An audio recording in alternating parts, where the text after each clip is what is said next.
Okay, good afternoon or good day, class.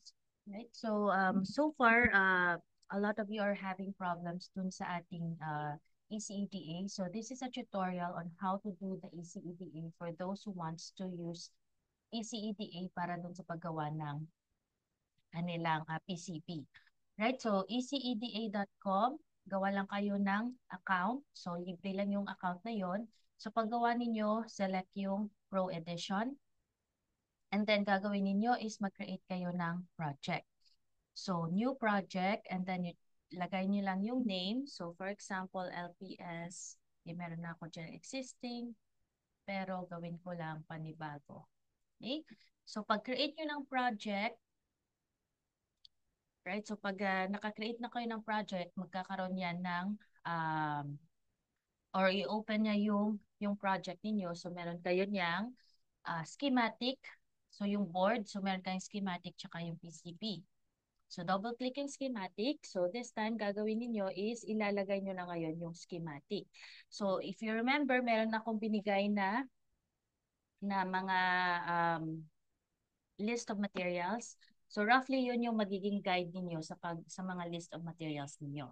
So, gagawin nyo, i-build nyo muna yung schematic. So, for example, maglalagay ako ng components. So, punta ka sa place, okay, device, and then gagawin mo is isi-search mo lang yung component na nakalagay doon sa ating schematic. So, for example, IN5406. Right? So, search nyo lang. So, yung importante dito is yung footprint niya. So, pag sinabi nating footprint, kung gaano ba siya kalaki, kasi yan yung magdidetermine kung gaano ba kalaki yung space na i-occupy niya doon sa inyong PCB. So, eto, okay, so, yan. So, 201, eto, DO27. So, eto yung, okay na ako dito sa component na yan. Right? So, tingnan natin ulit. DO7, yan. Okay, so, gagawin ninyo. So, pag nakita nyo siya, okay, so kailangan may parts. So, kung wala siyang parts, hanap kayo uli. So, for example, isa pa, may DO27. So, yung eto, yung mga ganyan, different manufacturers lang yan. Tapos, different yung kanyang parts list. Right? So, eto, happy na ako dyan. So, mag-place lang. Okay? So, ilalagay na ngayon natin siya. Now, pwede kayo mag-zoom in, zoom out. So, sa mouse ninyo, scroll nyo lang siya. Nag-zoom in, zoom out na yon. Tapos, para mag-rotate, press nyo lang yung space bar. Nagro-rotate siya. Okay? So, ilalagay ko ngayon, ilan ba yung kailangan natin? 5. Right? So, 1, 2, 6 pala. 3, 4, 5, 6.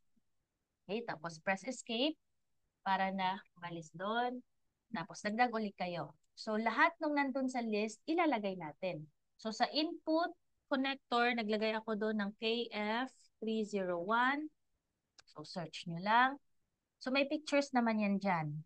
Okay? So, makikita mo kung tama ba yung kinakailangan mo. So, for this one, kailangan ko muna yung two connectors. So, eto. So, ilalagay ko siya. So, ilan ba yung kailangan ko na to? I think kailangan ko ng 3. So, place. Right? So, i-ano natin. 1, 2, 3. Okay, so, escape uli. Tapos, balik uli dito kasi maghanap tayo ng panibagong component. So, kailangan ko din ng 3-pin. Okay, para doon sa ating ammeter. So, ilalagay mo lang siya. So, ganun lang siya. Hahanapin mo lang yung tamang footprint, yung tamang component. So, ano pa ba? 4,000 or yung ating capacitor. So, dito medyo, again, kailangan alam nyo kung ano yung size. So, for example, sa capacitor, right? So, ano ko muna to? Yan. So, sa capacitor, meron tayo ditong capacitors, right? So, pwede nyo i-filter out. Kasi yun yan, yung mga yan, those are SMD. So, remember yung SMD sobrang liliit. So, kailangan natin yung actual, kung ano yung gagamitin natin sa ating PCB. So, gagawin mo ngayon, so search natin siya. So, for example, 4,700 kung yun yung gagamitin mo or 10,000 kung yun naman yung gagamitin niyo. So, search nyo lang siya. So, ano ba yung voltage? 50 volts. So, dagdag natin yan, 50 volts. So, nandun na yung filter. Okay, apply filters. Right? So, makikita natin yung options na meron. So, ngayon, kukunin natin or hanapin natin kung ano yung pwede natin gamitin. So, yan, antayin lang natin yung pictures para na may makita tayo. Pero most likely, yan. So, eto yon most likely. So, yun yung kanyang dimension. Okay? So, kung yan yung size na gagamitin mo, okay? So, for example, ganito kalaki yung makikita mo naman dyan eh. Right? So, eto nasa roughly um, 1 centimeter or 2 centimeters. So, kung ganun kalaki yung actual component mo, then yun yung gagamitin mo. Okay? So, kasi nga, kailangan mong malaman kung gaano ba kalaki yung kanyang i-occupy na space doon sa inyong component or doon sa inyong PCB.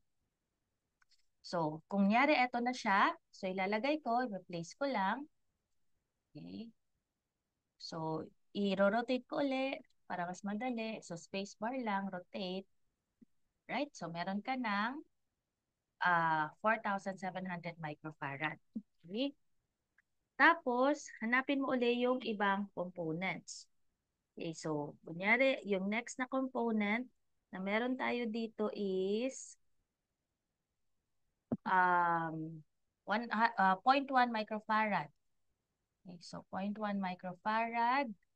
So, search lang ulit natin dito. So, or 100 nanofarad yung 0.1 microfarad. So, eto, delete lang natin yan. Okay, so for this one, kasi pag eto lang yung isa-search, okay, delete na natin to kasi tapos na yan. So, double click. Right? Yung karamihan na ipapakita sa inyo dyan is SMD. So, again, hindi tayo mag-SMD. So, pwede natin i-search yung package. So, this time, search mo is through hole. Right. So, kailangan kasi natin through hole na kapasitan. So, through hole, 100 nanofarad. Apply filters para na hanapin niya. So, again, titingnan mo ulit. Kasi meron naman picture. So, eto kasi kung yan yung capacitor na nabili ninyo, then yun yung gagamitin mo. So, para sa akin kasi ceramic. So, hanapin ko ngayon yung kapareha nung size again, tsaka kung ano yung itsura or at least roughly. Basta yung importante dito is yung size talaga, yung footprint. Kung gaano ba kalaki yung kanyang inoccupy. So, kagaya niyan. Medyo malaki to kaysa dun sa nabili ko. So, hanap ako ulit ng iba pa. Right? Okay, so, search lang natin siya. Marami pa yan. Okay. Okay, so kung wala, go to the next page. Pwede mo naman yan kung alam mo yung ano, pwede mo siyang i-filter out. Pero, ah, eto na lang kasi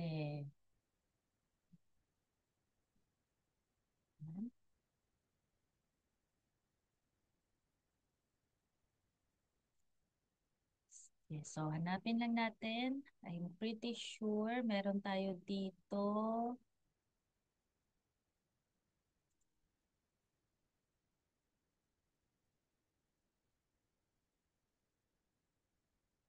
Okay. Okay. Marami tayong mga components. So, para mas ano na lang sa akin kasi, hinahanap ko yung may picture para mas madali. Diba?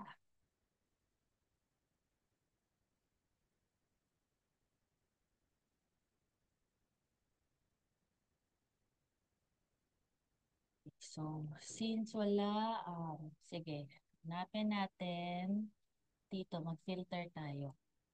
So, aluminum, capacitor network, film. Gusto ko kasi yung iba kasi yan. So, gusto ko sana yung ceramic. Ito, try natin ito. So, apply. Wala. So, yan. Apply filters. Flash out through whole ceramic. Okay, so, sige. Ano natin ulit dito? Tuhog ceramic. Ayan. Actually, meron siya. Yung 100 nanofarad lang, wala. So, anyway, pwede mo yung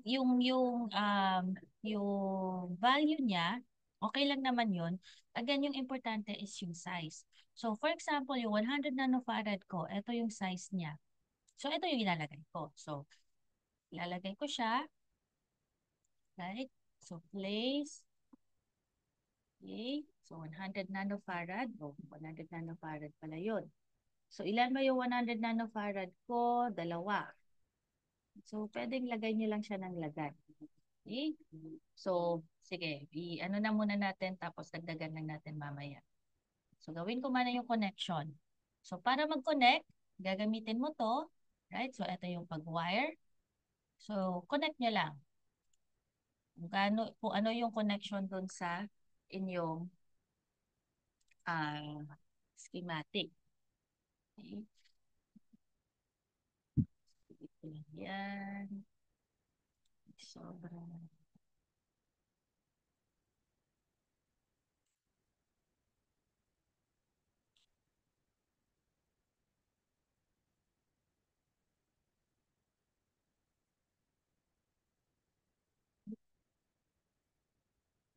Yan, connect.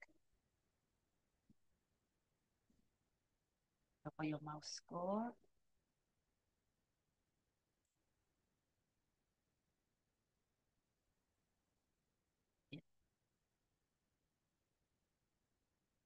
Dito, connect ko here.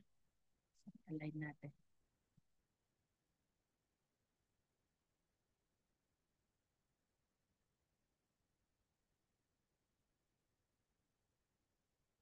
Okay. So, sa input naman, yung input niya. So, i-flip lang natin to. So, right click. Pwede mo yan. Flip vertical. Para mas madali. Right? So, mag-wire ulit tayo. So, yung dito. And sa dulo. Okay? So, pag yan dumaan dyan, kung wala siyang red dot, ibig sabihin hindi yan connected. So, dapat hindi siya connected. Okay? So, kailangan yung red dot niya is nandito lang.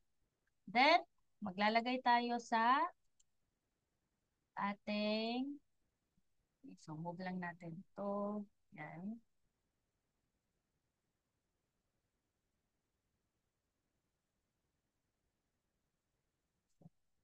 Ano natin natin.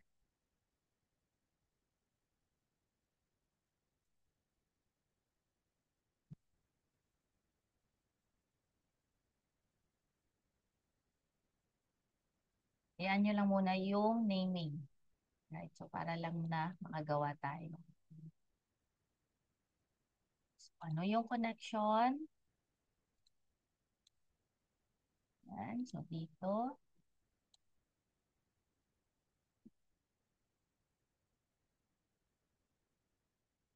Right?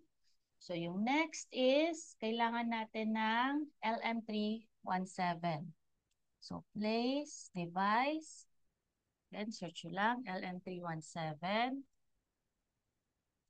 So, pag-search ninyo, okay, so again, maraming versions yan dyan. So, kailangan nyo yung footprint. So, kaya nakikita nyo siya. So, eto, TO2203. So, eto yung itsura niya. Okay, so, yung footprint actually na hinahanap mo is yung TO220. Right? So, eto siya. So, lagay lang natin. So, okay na ako dyan. So, place. Right? Para na mailagay natin yung ating. Okay, so, ano ko lang. Yan. Okay, then escape. Then, gusto ko yung input na sa kabila. So, i-flip ko lang to. Flip vertical. Ay, mali. Flip horizontal pala. Okay. So, pwede tayong mag-connect uli. So, ito kailangan natin yan. So, space bar lang para mag-flip. Right? Tapos, bukod doon, kailangan ko din ng 220. So, para sa resistor, Okay, so delete natin to. So meron tayong resistors dito. So yung hanapin mo is yung through hole. Right? So doon tayo mag-search. Tapos, lalagay mo lang yung value. So 220. Okay? And then, kano ba ka, or ano ba yung watts? So 220, search mo yan. And then yung wattage niya, so dito. So kailangan ko, kunyari, yung meron ako is yung 1 watt. Yan. Okay? So apply filters. Then again, yung importante is yung footprint. Kaya 1 watt yun para na ano na yung footprint niya. So, for example, ito yun. Right? Let's see. Okay, so okay na ako dito. Kunyari, yung size niya is tama naman. So, place. And then, meron na akong resistor. Okay. Then sa potentiometer naman, so again, punta tayo dito, devices, then meron kang potentiometer. Now, kung ano yung potentiometer mo, yun yung pipiliin mo din. So, kunyari, yung potentiometer mo is yung precision potentiometer. So, ano yung aking, meron ako doon na component. So, hanapin mo din yung component niya.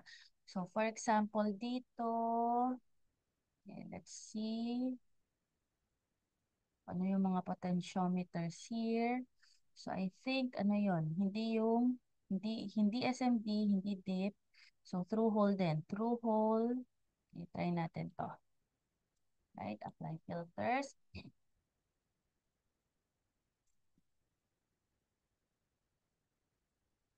Okay, so pwede mong hanapin kung ano yung gagamitin mo. Or if meron ka nung sa price list natin,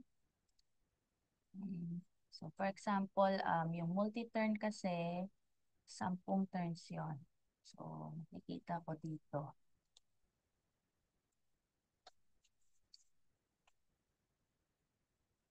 Yan. So, ito yung precision na potentiometer. Ito yung meron ako. Right? So, or this one. Okay, so I think ito yon.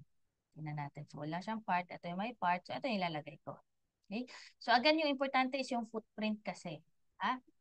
So, hanapin mo kung normal potentiometer yung gamit mo, then most likely or hanapin mo lang dun sa list na nandito. So, meron akong etong klaseng potentiometer. So, ipi-place ko na siya. Right? Dito. And, okay. Okay, so build muna natin ulit from here. So, dito, kailangan ko yung connect yung input.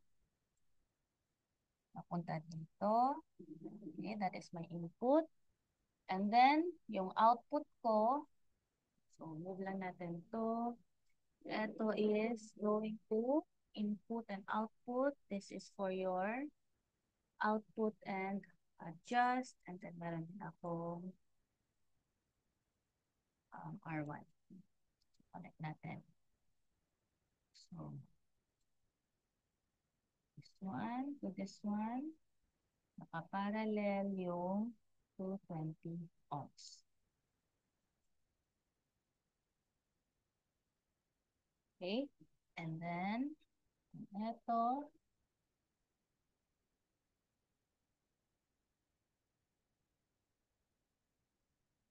of course, as much as possible, kung kaya nyong linisin yung schematic niyo mas maganda.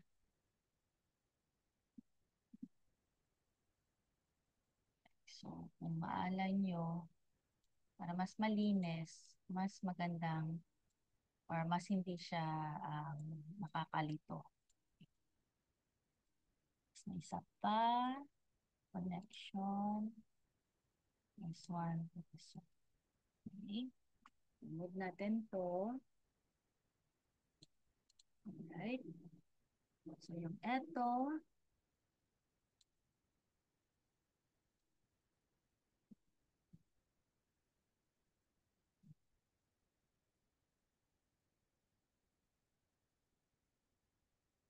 careful about. your wirings. Mixin mo lang again para mas maayos. Okay? So, yun yung one side. Tapos, kailangan ko pa ng 10 microfarad. So, place, device. Kailangan ko ng capacitor. So, punta ulit tayo sa capacitors. Right? 10 microfarad. 10 microfarad. And roughly siguro kahit na 50 volts. My filters. Right? So, through hole dapat. So, search natin dito. Through hole. Right? Apply filters.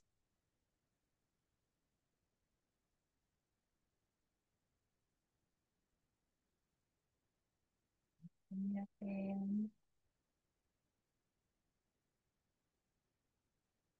Okay, so for example, yung may parts, kasi dapat yung may place, wag yung may request new part kasi ibig sabihin hindi siya available. Okay, so, natin. So, let's say, aluminum, leaded.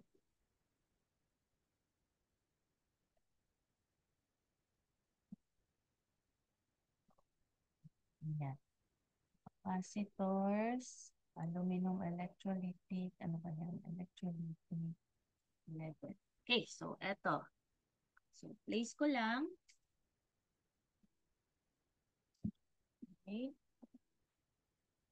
Right?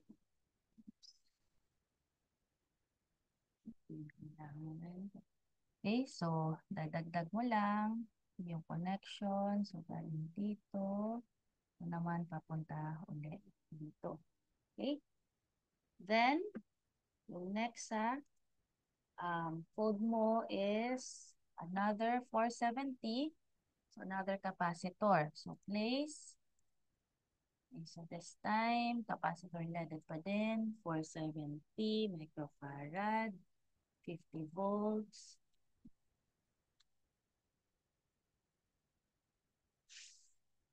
Filters. Okay, so kung yan yung size na meron ka, okay, so place.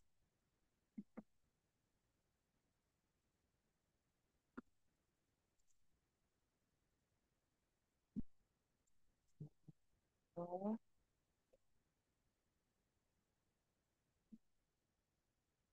connection ulit. So this time, yung eto, papuntayan siya sa output. Ito. Okay.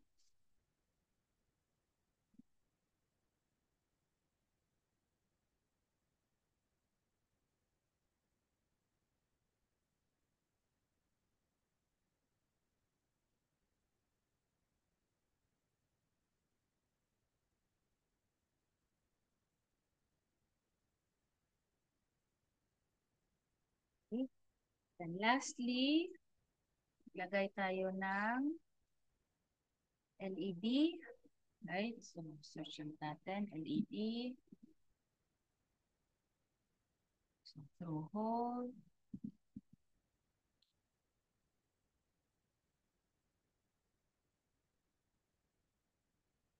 Hanapin uli yung LED na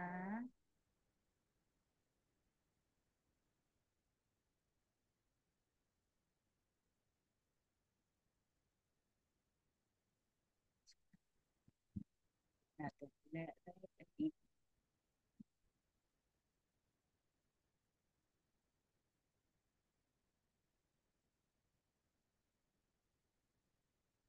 Hmm. This place. Tignan natin kung mas ano siya.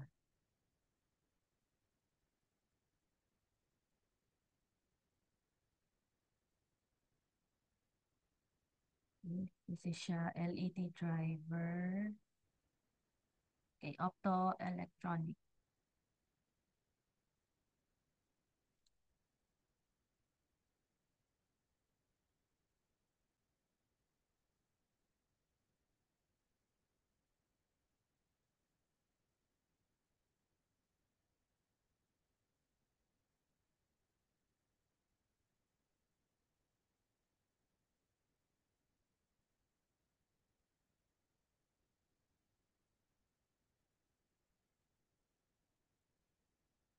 natin.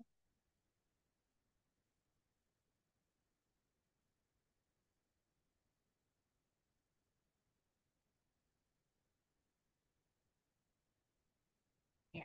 So I think siguro okay na yung size na yon, right? Or yung distance, or pwede din ito. So, lagay lang natin. Okay.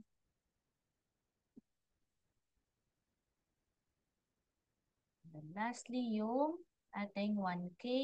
So, resistor through hole 1K. And then 500 milliwatts.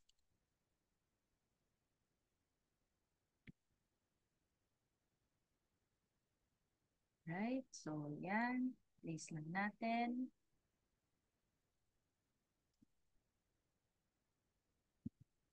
So, gawin na natin uli yung connections.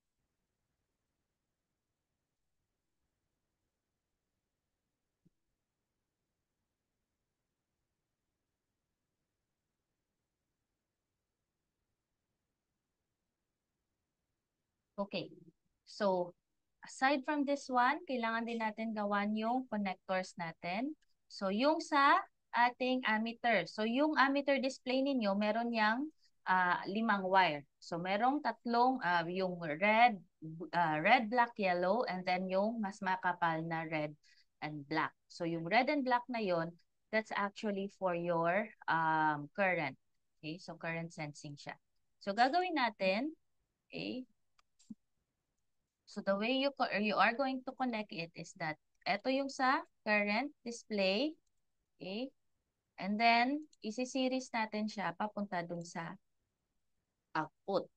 So ito yung magiging kumbaga pinaka-output talaga natin. Then for this one, ito yung i-display yung voltage. So yung voltage natin, kailangan niya muna ng okay, so yung VIN natin na yan, ito yung supply niya kasi kailangan niya ng supply. Tapos, babasahin niya ngayon or yung gitna, yung black is papunta sa ground. Tapos, ito yung binabasa niya na output.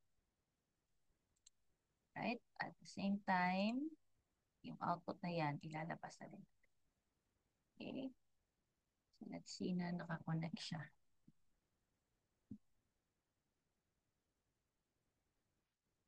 And that's it. Nagawa mo na yung schematic. Okay? Kulang pa pala. So, magdadagdag din tayo ng ground. Okay? So, para dito, dalawa yung magiging ground natin. Kasi dapat separate yung ground ng load natin dahil dun sa ammeter. So, gamitin mo muna yung P ground. So, power ground yan. And then, maglagay ka ng normal ground lang. Okay, dito. So, normal ground. Dito natin siya ilalagay sa kabilang side. Okay? So, yan. So, meron ka na. Gagawin mo ngayon. Okay? Punta ka sa design, then update, convert schematic para gawin niya yung PCB natin based dun sa schematic natin. So, wait lang natin yan. So, for example, okay na tayo dyan. Apply. So, meron na tayong connection. Right? So, eto na yung connection natin. So, isa-set mo yung board mo muna. So, yung board natin, okay, select mo yan. So, click one end. So, gaano ba? Before pala yan, punta muna tayo sa view and then punta sa units, gawing mm. Okay? So, ulitin natin yung board. So, click one end. Lagay mo yung width. So, 100 mm. Enter. Ulit. Tatab pala. Okay? So, click 100 mm. Tab 50 mm. Enter. So, yun yung size. So, ibig sabihin, lahat ng to kailangan ilalagay natin dito sa 100 by 50. Now, the reason bakit natin ginagawang ganun, kasi nga, the bigger the PCB, mas mahal yun. So, kailangan as much as possible kung kaya natin siyang liitan. Okay? So, ilalagay na lang natin ngayon yung components. I-rearrange mo na lang siya ngayon. Right? So, dito, okay, so select mo muna, Okay, so just rearrange it. So, rotate. Ganun lang. Right? Then, lagay mo lang yung, okay, paisa-isahin natin. So, pag makikita mo, meron yang yung blue wire. So, yung blue wire na yan, based yun sa schematic mo na connection. Okay? So, pwede mo yan ma-rearrange. So, pag gumagawa ka ng PCB, okay, kailangan mas malapit sila, mas maganda kasi mas lesser yung daloy ng kuryente or yung tawag doon, losses, power losses. Okay? So, eto, pwede mo tong i-rotate. So, space bar para ma-rotate. Okay? Para na walang mga criss-cross. Okay? So, the more na may mga criss-cross kasi, mas mahirap siyang gawa ng routing. So, pwede mo din tong ganyan lang siya. Right? Okay? So, again, you can design your own. So, for example, gusto mo yung parang diamond. So, right-click mo yan. Punta ka sa rotate, rotate by reference point. Ito yung reference point mo. So, for example, 45 degrees. Okay? So, click, enter. So, nag-rotate siya by 45 degrees. So, ito naman, right-click, rotate by reference point. So, select, 45. Yan. Okay? So, this one, pwede natin yan. Yan, para na mas ano. So, space bar lang pag nagro-rotate kayo. Okay, parang ganyan. Right? So, eto. Okay, so again, ayusin mo lang siya para lang siyang puzzle. Para na yung wirings ninyo, um, hindi siya nagkakabuhol-buhol. So, rotate by reference point dito. So, 45. Okay. Then, rotate lang natin yan para na ano siya.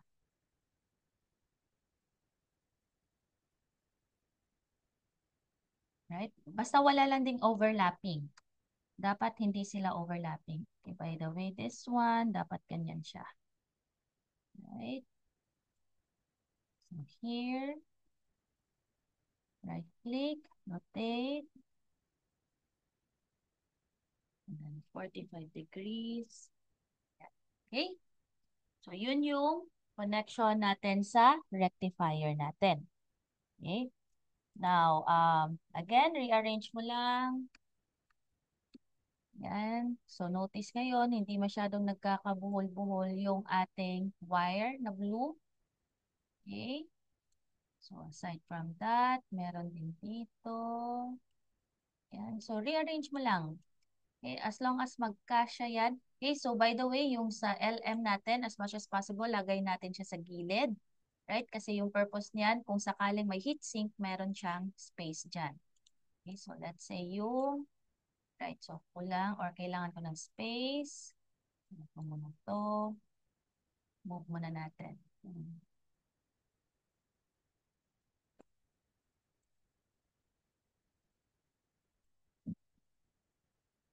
Okay, so, eto, move ko muna. So, eto din, kailangan na sa edge kasi magkakaroon yan or kailangan mo yan ng rotation. Okay? Para mag-move pala nito, press nyo lang yung scroll bar para mag-change yung pin. Right? So, pasok na natin. Pag ano naman yan mamaya, pwede natin siyang i-rearrange pa. At least magkalapit lang lahat ng kailangan natin. Okay.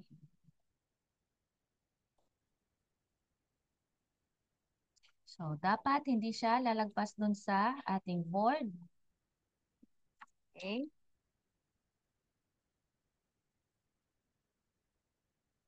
And then, um, so, route lang natin yan mamaya. Okay? So, eto. So, most likely, mas maganda siguro kung dito siya.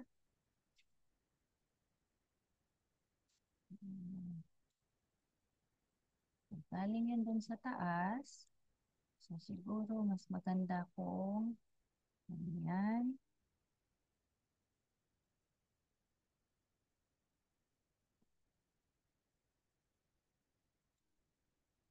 So, para lang yung puzzle talaga.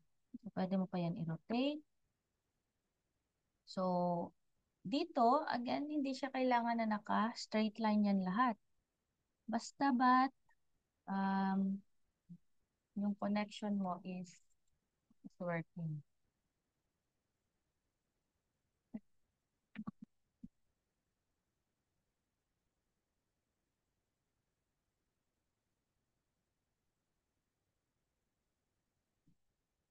Okay? So, tingnan natin. Mamaya pwede pa natin yan i-edit. So, medyo nagki-criss-cross. Try kong ganyan. So, yun. Okay. Right. Tapos, eto. So, siguro yung eto mas. Yan. So, again, yung mga components, yung kagandahan pag ganyan kasi, pwede mong gamiting route yung component, yung sa ilalim ng components. So, for example, ganyan. May isa pa tayo. Hmm, sige, ganyan. Okay, so pasok natin to.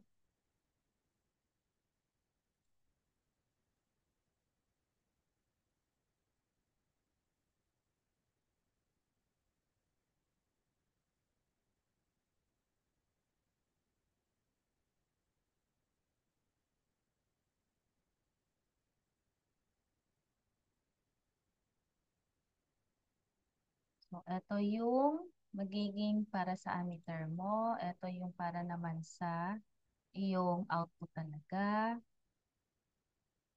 So, yung LED, siguro ilapit natin dyan or kahit dito na lang.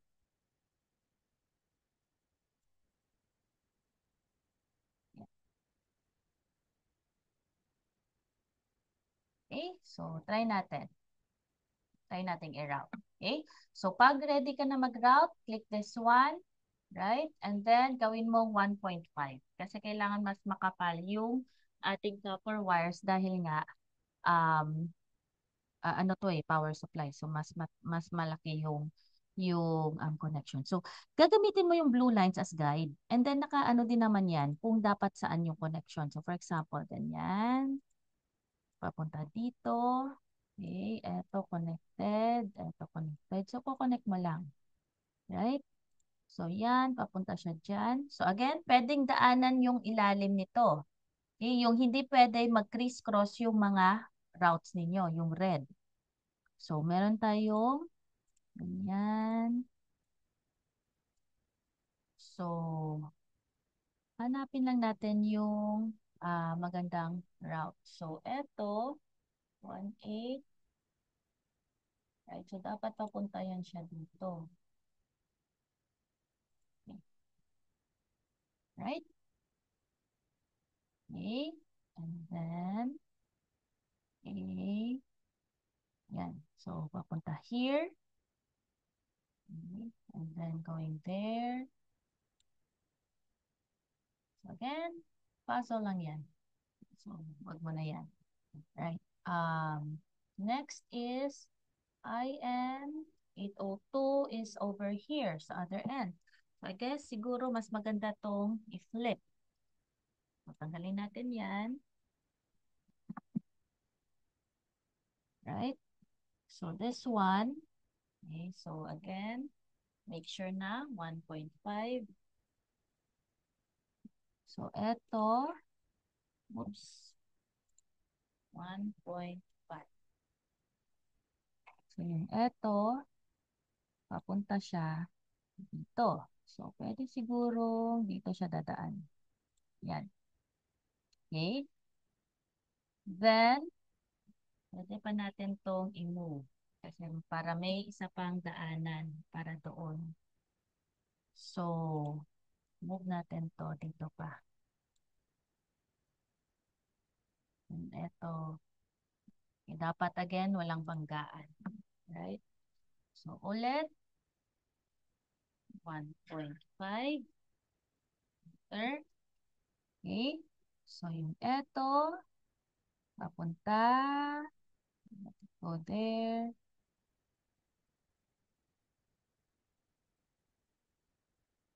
Ano ba siya? Ayan na.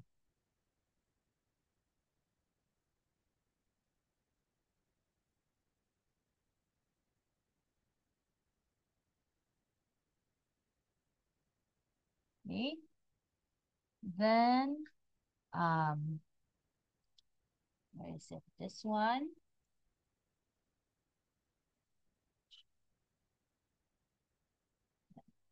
Gagawin ko is,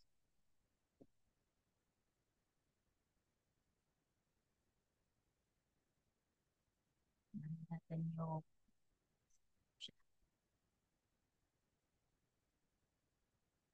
1.5. Okay, so, eto is to this one. So, ibig sabihin, this one to, yan. So, mas madali yung route niya. And, meron akong from this one to this one. But, meron pa yan dapat connection. So, move natin to kasi kailangan ko ng space. Muna natin to. Move natin yung pababa. Move din natin. Okay, para may space. Right, so, rearrange lang yun natin mamaya. Okay. So, eto, 1.5. Okay. So, sana yun. Yung connection yan, which is this one.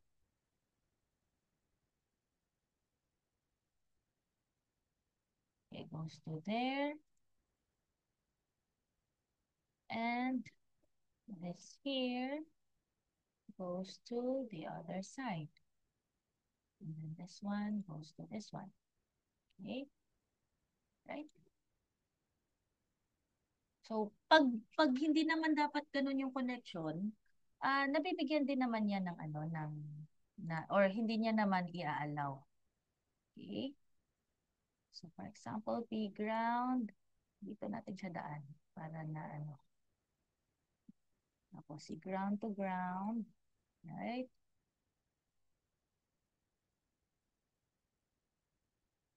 Diyan. This to here.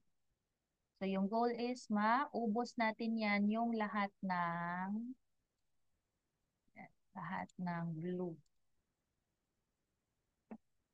Oops. Okay. P ground. Okay. P ground.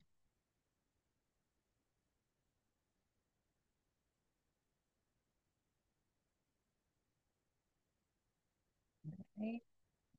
So, okay. So, pupunta yan doon.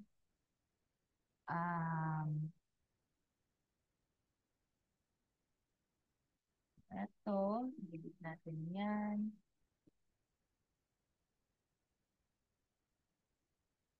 Move natin to here. Right, we'll see if may madadaanan ba siya. Ground.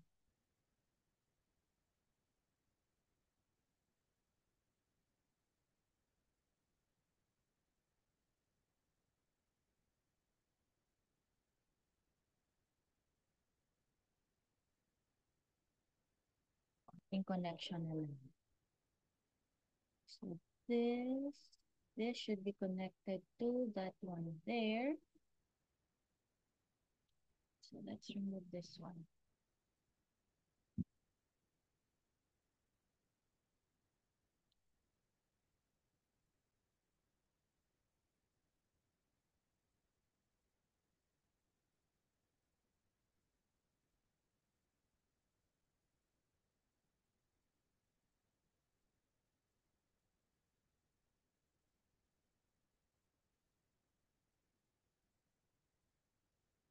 Tapos, Yan.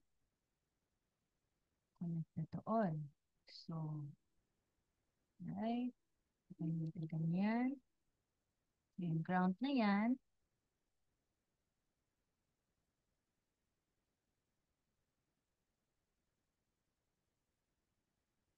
That's it. Wala nang blue wires. You now have made your route. So, ganun lang yung kailangan ko sa inyo. Right? So, eto lang siya. Okay, so after nun, actually, eto optional lang naman to. Gusto ko lang malaman ninyo kung paano nyo yan gawin yung routing na yan. Right? So, eto is para sa um,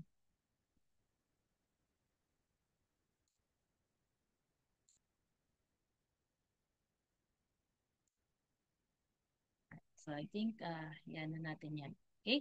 So, basta magawa nyo lang yung routing. Eto. So, pag nagawa nyo ganyan, nawala na yung blue lines, okay, complete yung routing ninyo, then you are good to go. Okay? So, screenshot nyo lang to, send nyo sa akin. Okay? So, that's it.